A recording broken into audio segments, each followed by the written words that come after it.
Uno-India Singama uneminyaka engama-90 ubudala, akanandawo yakuhlala yaye uxhomekeke kwisibonelelo sendodla.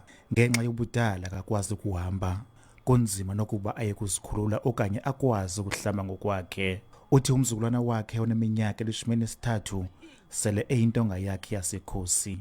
Ngavuya nginokwakhela umzi, ngitsho ngifunele nomuntu onohlala nami kuba ngihlala nomntana omncinci apha, uShiya. Uyafunda ke.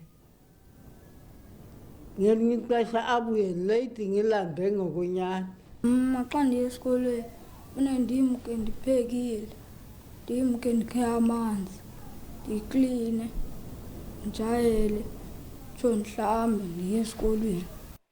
Abahlali bakholelwa ekubeni urhulumente angenza ngcono ukuguqula impilo yeli khaya.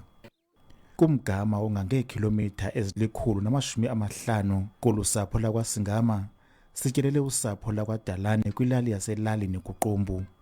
Apha indlala ibomvu, izizu zithe nca emqolo, ikati ilele eziko. Ndicela uxhaswa ngakumbi kwicala lendlu, ndibe nendawo nje yokuba ndifake intloko noba kufika abantu kubhujiwe andikwazi kwenza ngakumbi.